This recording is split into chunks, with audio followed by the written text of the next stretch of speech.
오늘 사도신경 세 번째 시간으로 그 외아들 우리 주 예수 그리스도를 믿사오며 라는 대목을 우리가 말씀을 통해서 살펴보도록 하겠습니다. 그 외아들 우리 주 예수 그리스도를 믿사오며, 우리가 사도신경을 이번 수요일 날, 매주 수요일 날 살펴보면서 사도신경의 예수 그리스도에 대해서 오늘 말씀에 근거해서 함께 살펴보려고 하는데, 첫 번째 그리스도의 칭호 예수라는 부분에 대해서 좀 살펴보도록 하겠습니다. 수요일은 그 예배하고는 좀 다르게 성경 공부 시간이거든요. 그래서 굉장히 조금 딱딱하고 학문적이고 그래서 그런 쪽으로 접근하려고 합니다. 제가 온라인으로 수업을 듣고 보다 보니까요, 그러니까 현장에서는 이게 대면으로 할 때는 조금 부드럽고 때로는 좀 재미있는 얘기도 오가면서 자연스럽게 하는 게 좋은데, 온라인으로 들을 때는 매우 핵심적이고 내용 중심적인 부분이 전달이 돼야지 듣는 같이 보시는 분들이, 그리고 공부하시는 분들이 훨씬 좀 편하다라는 느낌을 갖게 되더라고요. 그리고 우리가 성경 공부니까 조금은 딱딱하지만, 그래서 이 자막을 다 준비를 했습니다. 그래서 자막을 보시면서 사도신경에서 예수 그리스도 독생자, 이 오늘 세 부분에 대해서 좀 나눌 때 잘 정리될 수 있는 시간이 되었으면 좋겠습니다. 첫 번째, 그리스도의 칭호 예수. 그럼 예수라는 이름의 뜻은 무엇입니까? 자막 보이시는 대로 여호와는 구원이시다. 그래서 예수, 우리가 예수 그리스도를 믿사오니, 그럼 예수라는 뜻은 여호와는 구원이십니다 라는 뜻입니다. 그럼 이 예수라는 이름은 누가 지어줬는가? 이 예수라는 이름은 당시 흔한 이름이었다라고 합니다. 그러니까 우리 구원자이시다 라는 뜻을 가지고는 있지만 당시 흔한 이름이었다고 해요. 그런데 이 예수님의 이름을 누가 줬는가? 누가복음 1장 31절에 보면 요셉이라는 청년과 정혼한 마리아에게서 천사가 나타나서, 그리고 마태복음 1장 20절과 21절에 마리아와 정혼한 요셉이 마리아의 수태 사실을 알고서 이 일에 대하여 어떻게 감당해야 할지 근심하여 가만히 끊고자 할 때 주의 사자가 그의 꿈속에 나타나서 아들을 낳으리니 이름을 예수라 하라. 그래서 예수님이 태어나기 전에 하나님이 천사를 보내셔서 요셉과 마리아에게 나타나셔서 예수의 이름을 지어주신 것을 성경을 통해서 발견할 수가 있습니다. 그러면 세 번째, 우리 주님께서 예수라는 이름을 부여하신 이유가 무엇일까?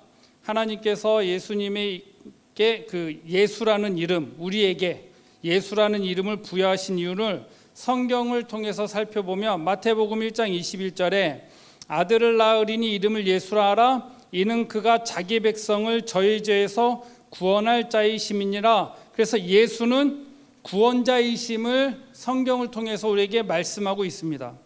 사도행전 4장 21절에 다른 이로서는 구원을 받을 수 없나니 천하 사람 중에 구원을 받을 만한 다른 이름을 우리에게 주신 일이 없음이니라. 그래서 예수라는 이름을 주신 것은 예수님이 구원자이심과 우리를 구원하시고 이 세상에 오신 유일한 구원자이심을 말씀하고 있다라는 것이죠.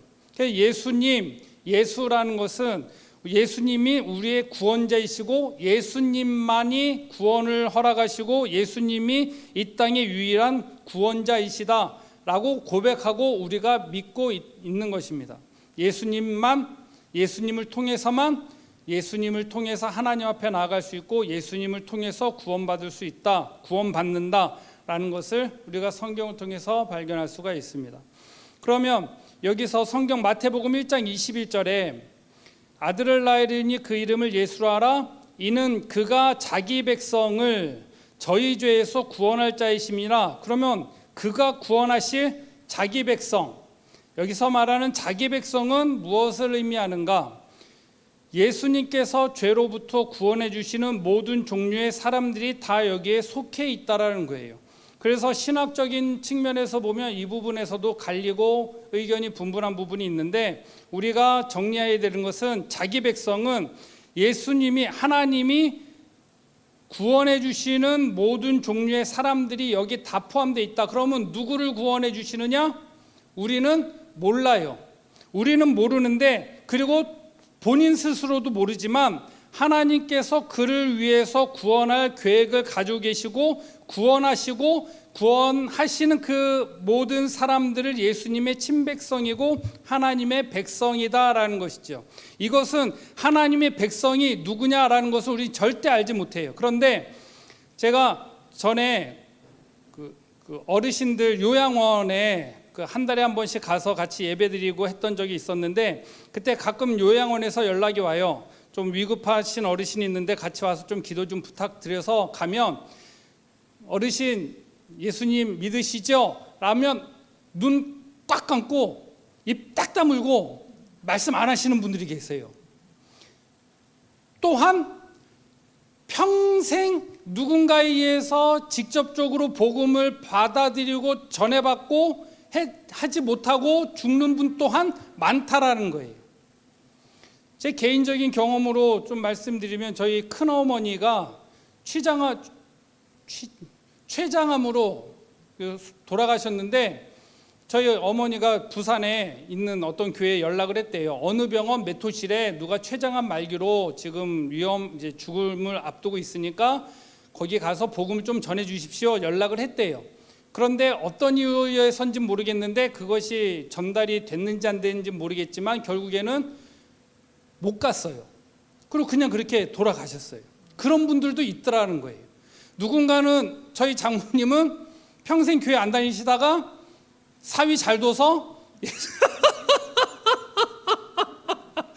예수님 치매가 막 더 심해지기 전에 예수님 영접하고 영접기도 하고, 그리고 집안이 기독교 집안도 아니지만 장례도 기독교식으로 하고, 총각 때 연애할 때 뭐 진짜 막 공중전화 붙잡고 펑펑 울면서 지금 와이프한테 얘기했던 게, 어머니 돌아가실 때 찬양 옆에서 틀어드리고 그러고 싶다고. 그런데 결국 저희 장모님 입관하잖아요. 그때 장례하시는 분이 기독교장으로 하기 때문에 찬송가 틀어도 되겠습니까? 그러더라고요. 그런데 저희 처가댁이 구남매거든요. 구남매에서 교회 안 다니는 사람들도 굉장히 많아요. 절 다니시는 분들도 많고. 그런데 모든 분들이 동의해 주시고, 그래서 입관할 때 찬송가 틀어놓고, 학원할 때 교회 안 다니시는 처형이 우리 가족 중에 목사님 있다고 기도하게 해달라고. 학원하기 전에 제가 기도하고 사위 한 명 잘 만나서 그런 경우도 있고, 복음을 죽음 앞에서도 눈과 입을 꽉 다물고 안 받아들이는 사람들도 있다라는 거예요. 그렇기 때문에 여기서 자기 백성은 하나님이 태어나면서부터 너는 구원받을 사람, 너는 멸망받을 사람, 그 얘기가 아니에요. 인간은 하나님 앞에 아담과 하와가 타락하면서부터 모든 인류가 하나님으로부터 버림받고 저주받았어요. 그런데 버림받은 그 상태에서 우리를 뽑아서 하나님 자녀 삼아 주신 거예요. 그러면 어떤 근거로 우리를 자녀 삼아 주셨어요? 근거가 없어요. 그냥 사랑하니까.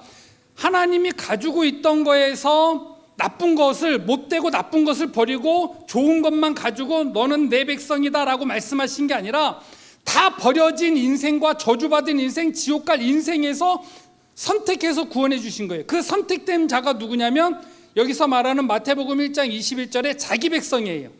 그럼 그 선택은 누가 하시느냐? 몰라요. 하나님이 누굴 선택했는지 몰라요. 신앙생활 잘하다가 죽음 앞에서 나 하나님 안 믿는다 뒤집어지시는 사람들도 있어요.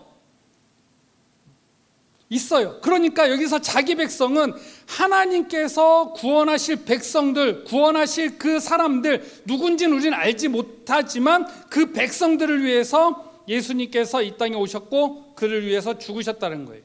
여기서 조금 더 구체적으로 가면 예수님은 모든 인류를 위해서 죽으신 게 아니에요. 하나님의 백성들을 위해서 십자가에 달려 죽으신 거예요. 온 인류, 믿지 않는 사람들까지 포함하는 게 아니에요. 그럼 그 자기 백성은 누구냐? 우리는 모르기 때문에 어떻게 하는 거예요? 그래서 전도하는 거예요. 그래서 예전에 오래전에 고구마 전도법이라는 게 있었잖아요. 찔러보는 거예요. 이 사람 믿을 사람인지 안 믿을 사람인지. 그러다가 푹 들어가면 그러면 전도하고, 그런 다양한 방법들, 뭐 진돗개 전도법이 전도 폭발이니 다 통틀어서 하나님의 백성이 누구인지 모르기 때문에 우리는 그렇게 전도하는 거죠. 그것을 조금 더 확장하면 그렇게 해서 하나님을 믿고 하나님을 영접하는 사람들이 늘어나면 이 땅에 하나님의 나라가 확장되어진다는 것이죠. 자기 백성, 그렇습니다. 그럼 그리스도의 칭호 두 번째, 그리스도라는 칭호의 기본적인 의미는 뭐냐면 기름 부음을 받은 자. 그래서 그리스도라고 하면 기름 부음을 받은 사람이다. 그럼 기름 부음 받은 사람들의 진정한 의미는 뭐냐? 세 가지예요. 구약의 기름 부음을 받은 사람들은 제사장을 세울 때, 그리고 왕을 세울 때, 선지자로 세울 때 기름을 부은 거예요. 그래서 예수 그리스도, 예수님은 기름 부음 받은 사람이다, 기름 부음 받은 자이다 라고 할 때 예수님은 그러면 제사장이고 왕이시고 선지자이시다 라고 인정하고 받아들이고 고백하는 거예요. 그래서 구약의 기름 부음 받은 자들과 그리스도이신 예수님과는 어떻게 되는 것입니까? 구약 기름 부음 받은 인물들은 모두 장차 오실 진정한 기름 부음 받은 자, 메시아, 그리스도에 대한 모형이다라는 거죠. 그러니까 구약에서 선지자를 세울 때, 왕을 세울 때, 그리고 제사장을 세울 때 기름 부은 것은 앞으로 오실 예수님도 기름 부음 받은 자인데, 예수님이 선지자와 제사장과 왕의 역할을 하신다, 왕이시다, 선지자이다, 제사장이다라는 것에 대한 모형이다라는 거예요. 그렇게 함으로써 장차 오실 진정한 선지자, 제사장, 왕 되신 분을 예표하도록 하셨던 것입니다. 그러면 예수께서 그리스도라는 것은 무엇을 뜻합니까? 세 번째, 그러면 그리스도라는 것은 첫 번째, 최고의 선지자이신 그리스도, 최고의 선지자이신 그리스도. 히브리서 1장 1절과 2절 말씀에 보면 옛적의 선지자들을 통하여 여러 부분과 여러 모양으로 우리 조상에게 말씀하신 하나님이 이 모든 날 마지막에는 아들을 통하여 우리에게 말씀하셨으니 이 아들은 만유의 상속자로 세우시고 또 그로 말미암아 모든 세계를 지으셨느니라. 여기서 선지자는 구약에 예수님이 오시기 전에 하나님의 뜻을 예언하고 하나님의 메시지를 전달한 사람을 선지자라고 그러죠. 그래서 선지자는 하나님의 뜻과 하나님의 말씀을 선포했던 사람인데, 그 선지자의 역할을 예수님이 이 땅에 오셔서 우리에게 동일하게 하나님 나라를 선포하시고 하나님 나라 말씀을 가르쳐 주셨죠. 그래서 회개하라 천국이 가까웠느니라, 예수님이 그 선지자의 역할을 감당하신 것을 말씀하고 있습니다. 신명기 18장 15절 우리 한 목소리를 같이 읽어보겠습니다. 시작. 내 하나님 여호와께서 너희 가운데 내 형제 중에서 너를 위하여 나와 같은 선지자 하나를 일으키시리니 너희는 그의 말을 들을지니라. 신명기에서 말씀하시는 이 선지자 예수 그리스도를 말씀하고 있는 것입니다. 그래서 예수 그리스도가 이 땅에 오심으로 진정한 선지자, 이제는 하나님 나라를 선포하고 하나님의 말씀을 증거하고 하나님의 말씀을 깨닫게 하시는 일을 감당하셨다는 것입니다. 두 번째 기름 부음 받은 자의 두 번째 역할, 제사장이신 그리스도. 이 제사장이신 그리스도는 첫 번째, 예수님 자신의 몸으로 유일한 희생 제사를 드리시어 우리를 구속하셨다라는 것을 고백하는 것입니다. 여러분은 구약의 지금 계속 출애굽기를 살펴보면서 성전과 그리고 제사에 대해서 살펴보잖아요. 제사를 지낼 때 하나님 앞에 죄를 씻기 위해서는 피를 흘려야 됐고 생명을 대신했어야 됐습니다. 그런데 그 제사가 어떻게 변질되기 시작하냐면, 짐승을 가지고 가서 거기서 산채로 목을 따서 피를 내고 죽이거든요. 그것이 굉장히 잔인한 일이에요. 그것을 한두 번 할 때는 잔인하게 느껴지고 무섭게 느껴지는데, 그것이 반복되어지면 그런 현상에 대해서 무감각해지는 것이 사람이에요. 제사를 드릴 때도 똑같은 원리가 작용한다라는 거예요. 내가 범죄를 해서 하나님 앞에 범죄해서 짐승을 가져다가 제사장 앞에 갈 때 얼마나 큰 많은 죄책감과 무거움이 있었겠습니까? 그런데 이것이 횟수가 반복되어지면 뭐가 돼요? 습관화되어지는 거예요. 죄 졌어. 그래? 그냥 무감각해지는 거죠. 무엇에 대해서 무감각해지는 거예요? 죄에 대해서 무감각해지는 거예요. 예배가 우리가 코로나 때문에 대면 예배를 오래 못 드리다가 진짜 오랜만에 오면 너무 좋잖아요. 그런데 이 좋은 게 오래 가요. 더 오래 갔으면 좋겠는데 모든 상황에서는 무감각해지게 된다는 거죠. 그래서 사람들이 이 제사가 이제는 타락하게 되어지는 거예요. 제사 자체가 타락하는 게 아니라 사람들의 마음 자체가 앞들만 밟게 되어지는 것. 그래서 그냥 하나님 앞에 죄 졌어? 그 죄에 대한 심각성이나 그 무거움이나 죄책을 느끼지 아니하고 그냥 그래? 그럼 짐승 갖다가 왔다 갔다만 하는 거죠. 그래서 그런데 그 제사는 유한한 제사예요. 왜냐하면 그 제물 자체가 거룩하지 않기 때문에. 그래서 매번 그 제사를 매번 짐승을 죽여야 됐다는 거예요. 그런데 예수님이 자신의 몸으로 유일한 희생제사가 돼서 우리를 구속하신 것이죠. 왜 예수님이 완벽한 제물이 되셨냐면 예수님이 십자가에 달려 돌아가시면 죽으시면서 다 이루었다 이렇게 말씀하시죠. 이 다 이루었다라는 것은 율법을 다 이루었다라는 얘기예요.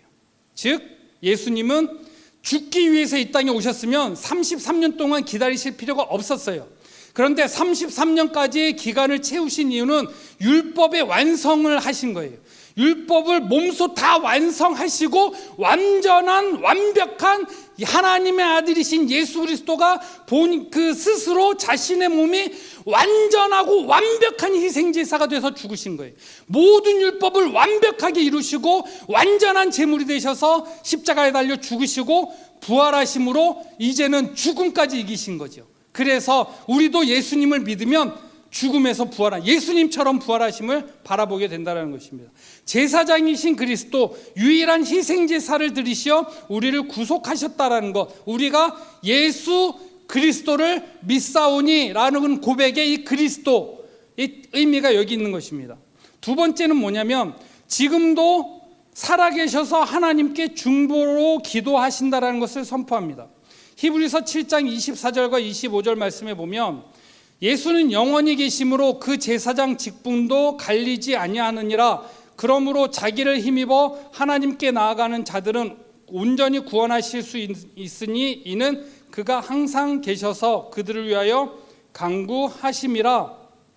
히브리서 9장 24절 같이 읽겠습니다. 시작. 그리스도께서는 참것의 그림자인 손으로 만든 성소에 들어가지 아니하시고 바로 그 하늘에 들어가사 이제 우리를 위하여 하나님 앞에 나타나시고, 즉 중보자이신 예수 그리스도는 구약에 있는 성소는 하나님께서 거하시는 그림자라는 거예요. 그런데 예수님께서 십자가에 달려 죽으시고 부활하심으로 인해서 하늘나라에 올라가셔서 하나님 우편에 앉아 계셔서 살아계셔서 우리를 위해서 기도하시는 영원한 중보자가 되시는 거예요. 그래서 예수님은 제사장, 즉 우리를 위해서 희생제사 제물이 되셔서 십자가에 달려 죽으시고 부활하셔서 하나님 우편에 앉아 계셔서 우리를 위해서 계속해서 기도하고 계시는, 하나님 옆에서 우리를 위해서 간구하고 계시는 영원한 중보자이심을 성경을 통해서 우리가 발견할 수 있다는 것입니다.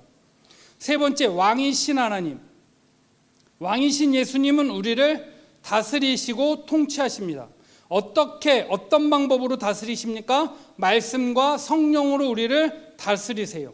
성령의 역할은 뭐예요? 성령은 우리 죄를 깨닫게 하는 거예요. 하나님을 믿게 하고 예수 그리스도를 믿게 해주시는 거예요. 성령은 우리 안에 내주에 계셔서 안에 계셔서 우리를 하나님 말씀을 듣게 하고 깨닫게 하시는 거죠. 그래서 보혜사 성령, 그가 너희에게 모든 것을 가르치고 모든 것을 생각나게 하시리라. 어느 순간에 생활하다가 갑자기 하나님 말씀이 번뜩 떠오를 때, 어느 순간에 막 생활하다가 나 이렇게 살면 안 되는데 막 갑자기 충동이 일어날 때, 이런 것들이 성령의 역할이고 성령이 나에게 말씀하시는구나라고 받아들이셔도 무관하다라는 거예요. 괜찮다라는 것이죠. 그것이 왕이신 예수님, 그 성령을 통해서 우리를 다스리시는 거예요. 하나님의 뜻에 주의해서 하나님의 능력으로 살아갈 수 있도록 우리를 통치하신다라는 것이죠. 말씀과 성령으로 우리를 통치하신다라는 거예요. 그래서 하나님의 뜻대로 살아갈 수 있도록 우리를 인도하시는, 그래서 성령으로 우리를 통치하시는, 말씀으로 우리를 통치하시는, 그것이 왕이신 그리스도라는 것입니다. 그래서 이 그리스도, 그 기름 부음에 관해서 전체적으로 한번 정리해서 읽어보도록 하겠습니다.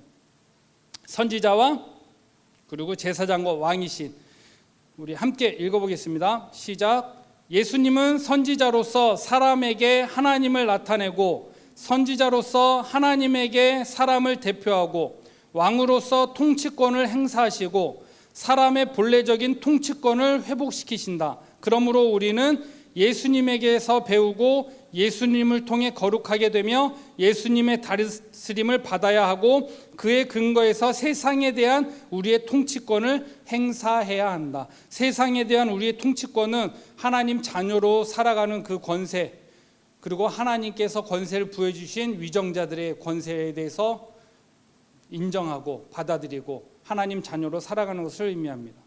그리스도의 칭호 세 번째, 하나님의 아들입니다. 하나님의 아들, 예수께서 하나님의 아들이시다라는 뜻은 무엇입니까? 요한복음 10장 25절부터 말씀 우리 같이 읽어보도록 하겠습니다. 시작. 내가 내 아버지의 이름으로 행하는 일들이 나를 증거하는 것이거늘 저희는 주신 내 아버지는 만유보다 크심에 나와 아버지는 하나니라. 너희가 아버지께서 내 안에 계시고 내가 아버지 안에 있음을 깨달아 알리라. 여기서 중간에 나와 아버지는 하나다라는 것은 하나님과 예수 그리스도는 본질이 같다라는 거예요.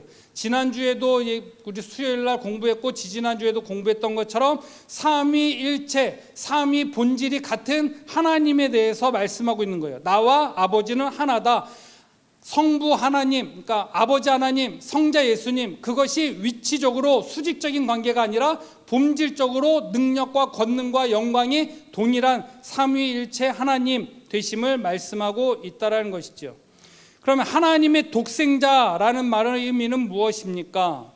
하나님의 독생자라는 것은 예수님이 유일한 아들이기에 사랑받는 아들임을 의미합니다. 즉 특별한 의미에서 특별한 정도의 사랑을 받는다라는 것을 의미해요.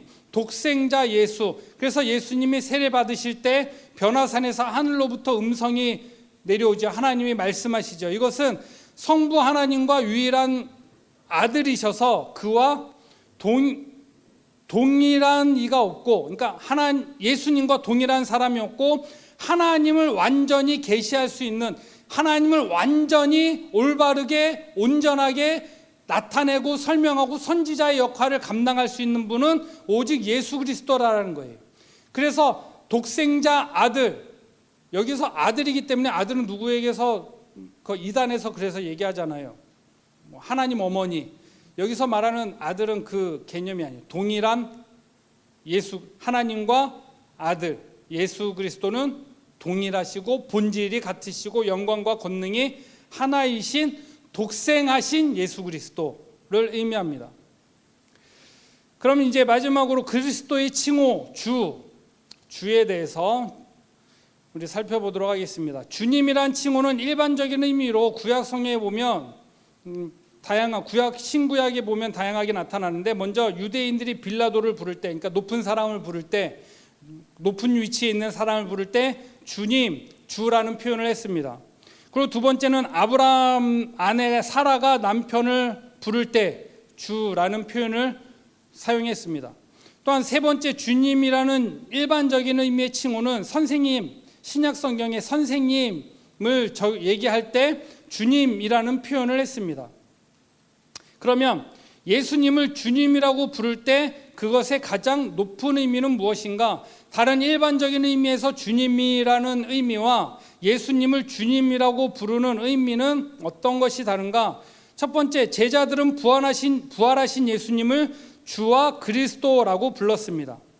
사도행전 2장 36절 우리 같이 읽겠습니다. 시작. 그런즉 이스라엘 온 집은 확실히 알지니 너희가 십자가에 못 박은 이 예수를 하나님이 주와 그리스도가 되게 하셨느니라. 여기서 주는 주인, 그리스도는 앞에서 얘기했던 것처럼 선지자, 제사장, 왕, 기름 부음 받은 자, 그리스도. 그래서 제자들은 부활하신 예수님을 보고 주인이십니다, 주님이십니다, 주인 되십니다, 그리고 기름 부음 받은 자이십니다 라고 얘기한 거예요. 부활하신 예수님을 이제는 일반적인 의미에서 높은 호칭을 얘기한 게 아니라 이제는 진정한 주님, 진정한 주인, 진정한 기름 부음 받은 자라고 고백하고 있는 것이죠. 그럼 두 번째, 예수님을 주님이라고 부를 때 그것의 가장 높은 의미는 무엇입니까? 부활하신 그분은 참으로 죽은 자와 산 자의 주님, 죽은 자와 산 자의 주인 되심을 얘기하는 것입니다. 로마서 14장 9절 같이 읽겠습니다. 시작. 이를 위하여 그리스도께서 죽었다가 다시 살아나셨으니 곧 죽은 자와 산 자의 주가 되려 하심이라. 그래서 우리가 주님, 예수님, 주님이라고 고백할 때는 죽은 자와 산 자의 주인이십니다, 왕이십니다, 선지자이십니다, 제사장이십니다 라고는 고백을 하고 있다는 것입니다. 그럼 세 번째, 예수님을 주님이라고 부를 때 가장 높은 의미 세 번째는 부활과 승천으로 높여지신 그분을 모든 이름 위에 뛰어난 이름을 가지신 것입니다. 빌립보서 2장 9절 함께 읽겠습니다. 시작.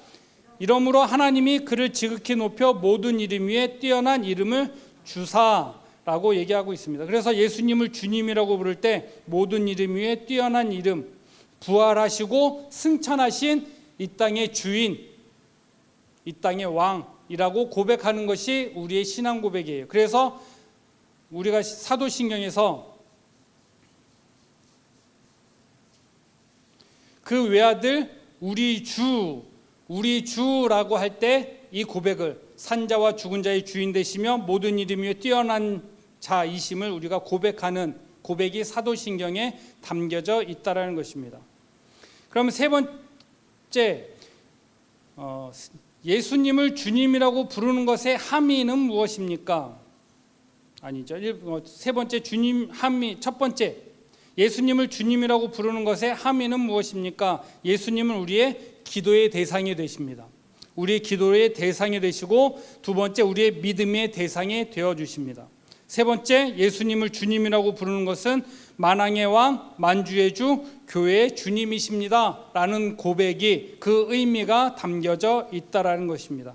그래서 우리가 우리 주 예수 그리스도를 믿사오니, 그래서 믿는 것, 주님으로 믿는 것은 예수님 우리 기도의 대상이 되시고 믿음의 대상이 되시고 만왕의 왕, 만주의 주가 되시고 교회의 주인이 되십니다 라는 고백이 있는 것입니다. 그러면 결론적으로 우리가 예수님을 주님이라고 하면 우리는 어떤 존재입니까? 고린도전서 6장 19절 20절 우리 같이 읽겠습니다. 시작. 너희 몸은 너희가 하나님께로부터 받은 바 너희 가운데 계신 성령의 전인 줄 알지 못하느냐? 너희는 너희 자신의 것이 아니라 값으로 산 것이 되었으니 그런즉 너희 몸으로 하나님께 영광을 돌리라. 그래서 우리는 어떻게 해야 된다는 거예요? 우리가 하나님의 것임을 알고 주인, 우리가 예수님을 주인이라고 고백하는 것은 우리는 그 예수님의 종이다라는 거예요. 우리는 예수님의 종이고, 그러나 우리의 신분은 자녀된 신분, 종이면서 자녀이고, 자녀의 신분이고 자녀의 권세를 가지고, 그래서 우리는 그 예수님을 주인으로 모시는 우리는 어떻게 살아야 되느냐? 우리의 몸은, 우리는 예수님의 값으로 산 것이기 때문에 우리를 몸을 통해서 하나님 앞에 영광을 돌리는 삶을 살아야 된다라고 말씀하고 있습니다. 영광을 돌리면서 살아가는 것, 그것은 말하지 않아도 어느 정도 우리는 알고 있어요. 그렇게 사시면 됩니다. 데살로니가전서의 말씀처럼 항상 기뻐하라, 쉬지 말고 기도하라, 범사에 감사하라, 이것이 너희를 향하신 하나님의 뜻이니라. 우리가 기도할 때 하나님 뜻이 무엇입니까? 이 집을 팔까요? 저 집을 팔까요? 그 뜻이 아니라 무르치지 마시고 성경에 항상 기뻐하라, 쉬지 말고 이것이 하나님의 뜻이라 말씀하고 있습니다. 마지막으로, 그러면 우리는 어떻게 해야 합니까? 높으신 주님을 섬기는 자로서 자신들의 삶을 그분에게 합당하게 정돈해야 합니다. 이것이 결론이에요. 우리는 하나님을 섬기는 자로서 하나님을 믿는 사람으로 구분된 삶을 살아야 돼요. 세상과 구별된 삶 말고 세상 안에서 구분된 삶을 살아야 돼요. 그리고 그에게 합당한 삶을 정돈해야 된다는 것입니다. 그래서 우리는 이 하나님을, 예수님을 우리가 신앙 고백할 때 우리는 우리 주 예수 그리스도를 믿습니다라고 고백하는 우리는 세상과 떨어져서 살아가는 것은, 구별된 삶은 저기 멀리 산속이나 수도원이나 아니면 그렇게 따로 살아가는 것이 구별이고요. 구분된다는 것은 이 땅에 살아가면서 하나님을 믿는 사람과 믿지 않는 사람들과 뒤엉켜서 사는 이 삶 가운데 구분된 삶, 다른 가치관, 다른 시각, 다른 언어, 다른 표현으로 살아가는 것, 그렇게 살아가야 된다는 것입니다. 그것이 우리가 예수를 주로 모시고 그리고 하나님의 아들로 예수님이 유일한 구원자이심을 믿는 우리들의 삶의 모습이다라는 것입니다. 그래서 우리는 우리 고백, 그 외아들 우리 주 예수 그리스도를 믿는 우리는 하나님 앞에 구분된 삶으로 하나님 앞에 영광 돌리면서 우리의 신앙이 그렇게 잘 정리되고 올바르게 하나님 앞에 영광 돌리는 삶을 살아갈 수 있기를 소망합니다. 기도하겠습니다.